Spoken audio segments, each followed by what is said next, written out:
So welcome back to another market update. This is April's market update. Today's title, you see on the bottom there, was if I had $1 for every time I said blah, blah, blah. So basically the reason for this title was to highlight the fact that April is telling us a very similar story. A story that we've told a bunch, and it's one that I've been saying kind of all year long. Because of that, I kind of expect today's update to go a little quicker, but you never know with me behind the reins. So let's get right into it. So first of all, we're gonna pull up one graph here, and this one is telling the story about sales are low.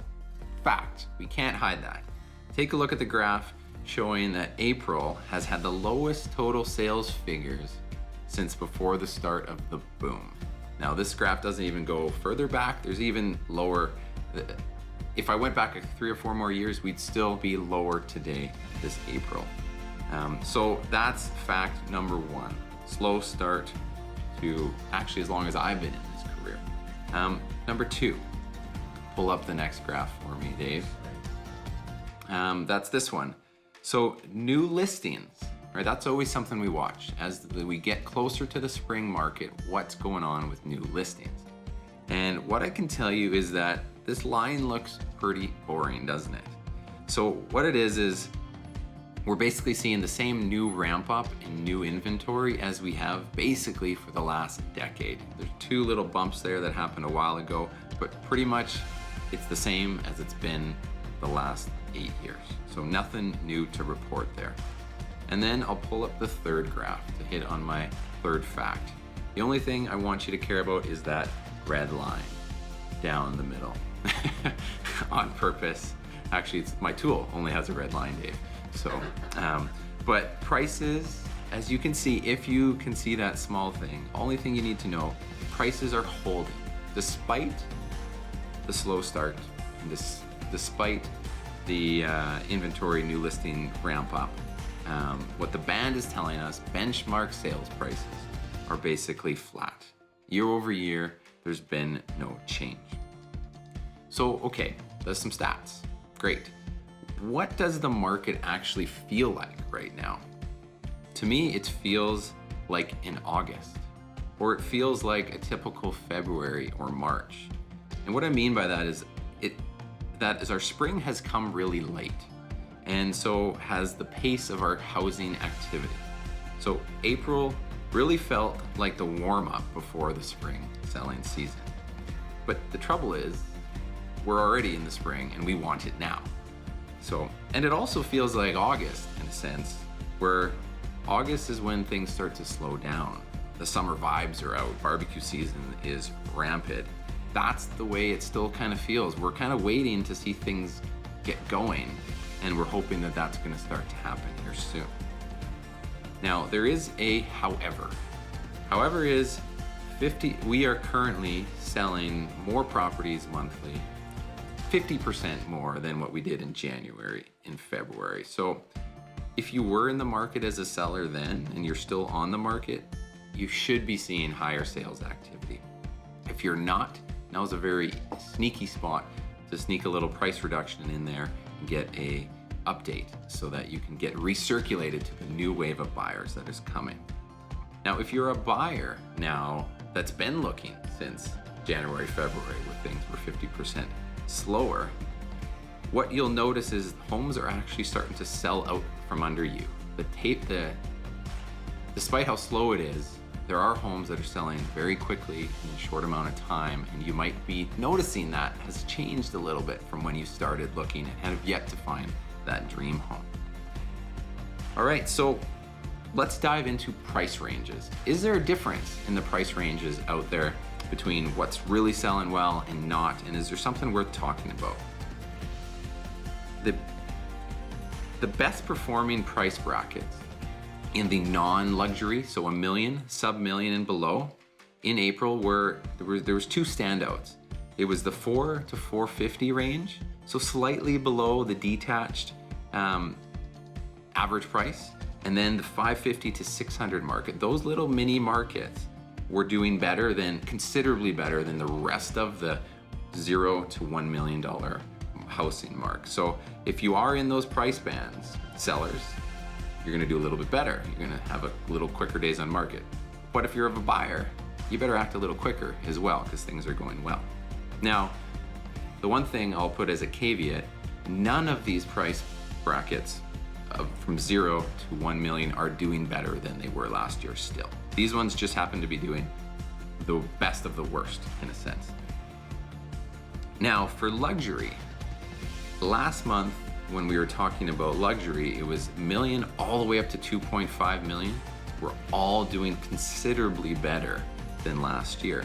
But things have shifted a little bit, and what we're seeing is that band between 1.25 and 1.5 million, that band of homes, and then the 1.75 up to 2.5, those ones are still holding super strong and doing much better than last year.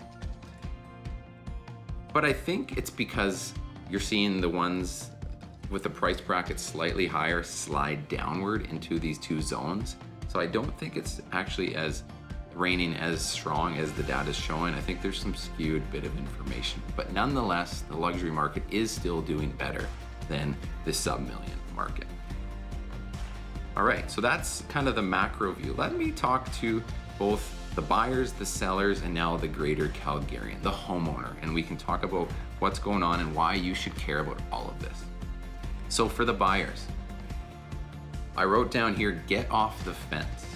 Prices aren't going to be dropping at all till at least the winter months. That's just this time of the year we're at. So if you're looking for that better than last month's deal, that's probably not going to happen for a little while. Not only will prices stay steady, but it's been the slowest start for sellers in the last 15 years.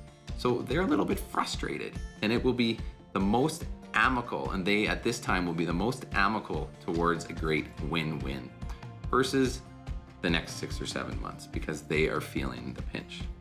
And lastly, be sure to know the micro data for your specific price point and area, because some locations and types are flying off the shelves and others are very desperate. So one of the worst things to do when you're taking one of the biggest emotional decisions in your life, when you're transitioning properties and spending the dollars that we do here in the Calgary area, is to have an out of line set of expectations. So it makes this overwhelming process even more stressful. So just ensure that you understand the micro market that's going on where you're looking to buy. Now for sellers on the other side of things, I've got a few more things to talk to you about than just that. This is where my broken record continues to turn round and round, and it's all about patience. Now here's a question. If your intention by going to the market is truly to sell, not just list and see what comes, but if it is truly to sell, you have to put your absolute best foot forward at day one. Now I promise you, it's not just a tactic by us realtors to get you to price lower so that we can earn our commission sooner. That's simply not the case. It's because we honestly know better because we understand the stats around this. The best chance with overwhelming bits of stats to sell your home for top dollar. That's the key, not just to sell your home, but for the best dollar, which is benefiting you is in the beginning 30 days. And I believed this so strongly last night that I spent some time digging into the data about the last 90 days in the greater Calgary area. And I wanted to get the most relevant bit of information to show you that this isn't some bit of graph that's part of a presentation that was built years ago. This is recent data in the last 90 days in our current market that I want to talk about. So let's pull up the first graph here, Dave, and we can dive into this a little bit more. So this first graph is list price to sale price ratio graph. This graph says it all. Pricing your home correctly at the get-go is such a key factor in obtaining the most for your home. So if you look at this, you can notice on the far left, that's 0 to 10 days on market, then 11 to 20, and then, if I'm doing my math right, 21 to 30, and then it goes onwards. So those first 30 days on market, there's a massive change. It's almost like a ladder going doof, doof, doof. And what that's telling us is the sale price to list price ratio is extremely high in the first 10 days. Then it almost cuts in half, and then it cuts in half again.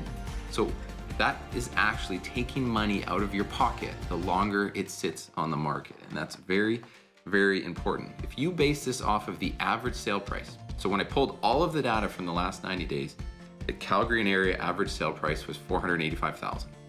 So let's just round up to 500. Each 10 days, if it hasn't sold, you're actually taking $5,000 out of your pocket. And then another 10 days go on, another $5,000. And then another 10 days, $5,000. That's all if you don't price well to capitalize on the launch of your new listing. So that's the one. The second one I'll pull up also speaks to this, but in a slightly different way. I wanted to see over time in those first 30 days and onward, how many homes are selling at list price or above, or even within 1% of list price, which would be probably the desired result that we're trying to get at. So again, overwhelmingly, if you see on the left side, this is 0 to 10 days, it's nearly 46% of homes that sell in the last 90 days here in Calgary and area. If they sold between 0 and 10 days on the market, they were at within 1% of list price or higher. That's what we want, right? That's the holy grail for us as sellers, to capitalize on our equity and make our life changes, whatever that might be. But then as you notice, it drops in half and then drops in half again. So this is money out of it. So the chances that you'll get near list price drop significantly. And that's what I want to highlight for you guys. It's very important. This is the most relevant data to our current market that's available, and this is real. This is not realtor speak and mumbo jumbo. This is legitimacy. So that's something for you to think about as you're looking to price your home to the market. Now, beyond that, the greater Calgarian, the homeowner that's not interested to buy or sell, why to listen to all of this? Well, the message is this: the sky is neither falling nor moving up. Everything we are seeing points to another pretty flat year. We're not likely to see any price appreciation. Now, however, there are some micro markets out there that are doing that. And there are also some that are falling away. But in general, it's flatlining. All right, I'm going to hit on a couple little bit more stats before I let you go today. Now, I look at hottest markets and hottest districts. So again, we have 8 districts in the city, and we have 4 property types. So detached, apartments, semis, and rows. I'm not gonna bore you with going into all the specifics, but what I wanted to see is that from March to April, when I'm talking about new listings or solds compared to new listings in a community or a district, we have seen in all 3 of the 4 markets it get better.